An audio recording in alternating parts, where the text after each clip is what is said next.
Il arrive parfois un moment étrange dans une vie. Rien ne semble vraiment aller mal. Et pourtant, plus rien ne résonne comme avant. Tu continues à faire les mêmes gestes. Tu te lèves, tu travailles, tu réponds aux messages, tu souris parfois. De l'extérieur, rien ne paraît avoir changé. Mais à l'intérieur, quelque chose s'est déplacé. Les conversations qui te passionnaient autrefois te laissent maintenant indifférent. Les projets qui occupaient toutes tes pensées semblent avoir perdu leur éclat. Tu regardes autour de toi avec une sensation difficile à expliquer. Comme si tu étais devenu étranger à ta propre vie. Et c'est souvent là que les questions commencent. Qu'est-ce qui m'arrive? Pourquoi ai-je l'impression de ne plus me reconnaître? Pourquoi tout ce qui me faisait avancer auparavant semble-t-il soudainement vide de sens? Certaines personnes traversent cette période après un burn-out. D'autres après un deuil, une séparation, une maladie, ou un changement de vie. Et parfois, il n'y a même pas d'événement particulier. C'est simplement comme si quelque chose, en nous, refusait désormais de continuer à vivre de la même manière. Dans certaines traditions spirituelles, cette traversée porte un nom. On l'appelle la nuit noire de l'âme. Mais peu importe le nom que nous lui donnons, l'essentiel est ailleurs. Car ce que beaucoup de personnes décrivent, c'est cette impression que leurs anciennes certitudes ne fonctionnent plus. Comme si leur boussole intérieure s'était arrêtée. Ce qui semblait évident devient flou. Les réponses d'hier ne répondent plus aux questions d'aujourd'hui. Et cette perte de repères peut être profondément déstabilisante. Nous vivons dans une société qui valorise les personnes sûres d'elles. Celles qui savent où elles vont. Qui ont un plan, des objectifs, des certitudes. Alors, lorsque nous ne savons plus, nous avons parfois l'impression d'avoir échoué. Pourtant, et si cette perte de repères n'était pas un échec? Et si elle était, au contraire, le signe qu'une ancienne manière de vivre est en train de laisser place à une autre? Il existe une image que j'aime beaucoup. Imagine une forêt. Pendant des années, tu as emprunté le même sentier. Tu le connais par cœur. Tu pourrais le parcourir les yeux fermés. Puis un matin, ce chemin disparaît. Les arbres ont poussé. La végétation l'a recouvert. Tu te retrouves face à un paysage que tu ne reconnais plus. Ton premier réflexe est de penser que tu t'es perdu. Mais si ce n'était pas toi qui étais perdu? Et si c'était simplement le chemin qui n'existait plus? Peut-être vivons-nous parfois la même chose à l'intérieur de nous. Nous cherchons désespérément à retrouver l'ancienne version de nous-mêmes. Celle qui savait, qui contrôlait, qui avançait sans trop se poser de questions. Mais cette personne n'existe peut-être plus. Et c'est précisément ce qui nous fait si peur. Car perdre une partie de son identité donne souvent l'impression de perdre une partie de sa vie. Alors nous résistons, nous essayons de redevenir comme avant. Nous nous forçons, nous cherchons des réponses immédiates. Nous regardons des dizaines de vidéos. Nous lisons des livres. Nous espérons qu'une méthode nous permettra de retrouver rapidement notre ancienne stabilité. C'est profondément humain. Nous voulons comprendre. Nous voulons réparer. Nous voulons retrouver un sol sous nos pieds. Mais si cette période ne demandait pas d'être réparée? Et si elle demandait simplement d'être traversée? C'est sans doute l'une des choses les plus difficiles à accepter. Parce que notre époque nous a appris à résoudre les problèmes. Pas à habiter les questions.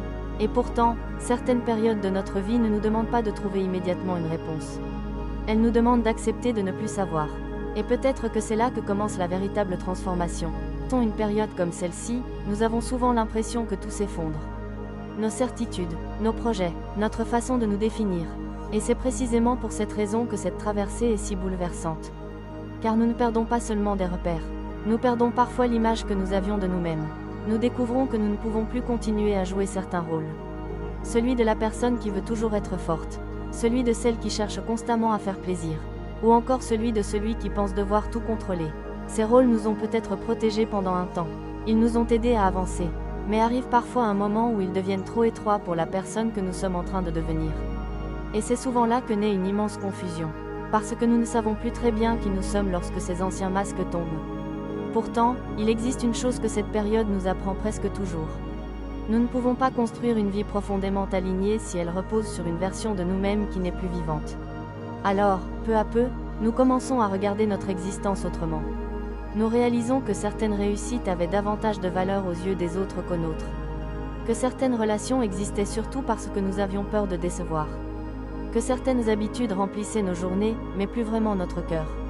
Cette prise de conscience peut être douloureuse.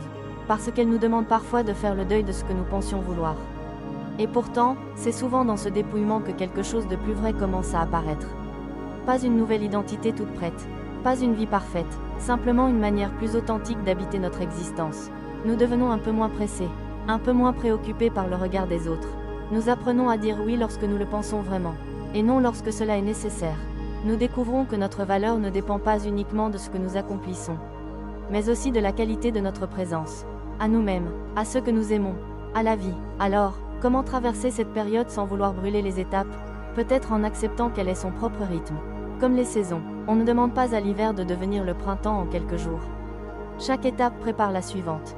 Et peut-être en est-il de même pour nous. Il est possible que certaines réponses n'arrivent pas aujourd'hui. Mais cela ne signifie pas qu'elles n'existent pas.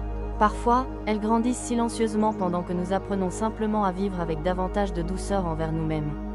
Peut-être que cette traversée t'invite à faire moins, mais à être davantage, à écouter un peu plus, à comparer un peu moins, à accepter que le doute fasse parfois partie du chemin.